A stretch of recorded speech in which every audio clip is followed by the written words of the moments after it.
Delvarus was unhelmed and unarmored for the pit fight. His dark skin marked his genesis in the jungles of whatever planet he'd once called home, and he bared iron teeth at his kindred, daring one of them to step forwards and face him. His popularity seems unaffected, Eska pointed out. You'll see, Barias replied. Skane was the first to step forwards. The destroyer's pale skin showed an unhealthy lightning storm of veins and blood bruises staining his flesh from proximity to his own toxically lethal weaponry.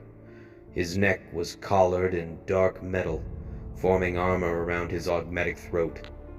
An aggressive cancer had stolen his vocal cords, but Cargos had given him new ones. First blood, Delvarus growled at his brother. For years, but for the rarest bouts, first blood was almost all they ever asked of him. Third blood, Skane replied, and lifted in an active chainsword. The fight was painfully, though not shamefully, brief. Skane went down to third blood in 2 minutes, losing to Delvarus without the Triari captain even breaking a sweat. Before Skane had even picked himself up, another World Eater had stepped forward to take his place. Delvarus was still laughing. First blood? He asked again. Third blood. The fight went the same way, as did the next, and the next, and the next, as did the one to follow that. By the 7th fight, Delvarus was breathing heavily, his skin beaded by effort. Who's next?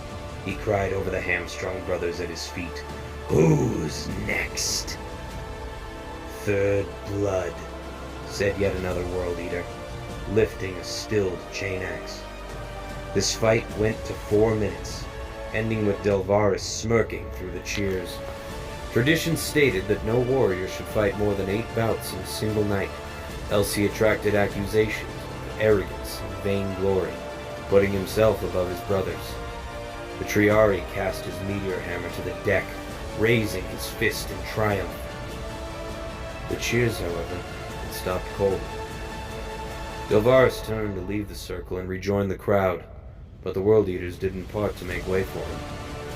One of them, a warrior with a face almost as badly sutured as Eska's, thudded chest to chest with the Triari. Third blood, he said to Delvarus. There was a chainsword in his hand. I've done my 8, the warrior grinned.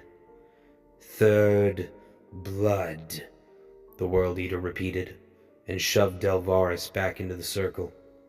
The Triari reclaimed his flail, hesitating a moment before setting it whirling again. His eyes were utterly untouched by the amusement plastered above his dark features. Above all of this, Eska began to smile. 3 fights ended just as the first 8 had. Delvarus was no longer amused, and he no longer was trying to leave the circle. He knew where this was going. Another fight, and another, and another. On this, the 14th, Delvarus's opponent raked the motionless teeth of his chain axe across the Triari's bicep, drawing first blood. In a rage, Delvarus retaliated with the 1st, 2nd, and 3rd bloodings in as many swings. Next, he breathed through his clenched teeth. Looking out at the ring of his brothers, who stared at him in silence, he was panting now, no different from the breathlessness of the front lines. Legionaries were gene-engineered to fight for days on end against human and inhuman enemies alike, but on even ground. When brother fought brother in a place as brutal as the 12th Legion's fighting pits, the rules changed with the game. He beat his next opponent, and the next, and the 9 following those. With cramping muscles, he put his 25th opponent down on the deck and caught his heaving breath.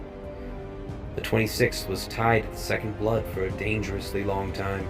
His opponent landed a lucky kick to his chest after almost half an hour of dueling, and Delvarus staggered back against the wall of World Eaters. Where duelists were usually pushed back into the fight with cheers and good-natured jeers, he was shoved unceremoniously forwards into vicious silence, almost stumbling over onto his hands and knees. He recovered in time to block the descending blows, his flail's chain wrapping the incoming sword and tearing it from his foe's fingers.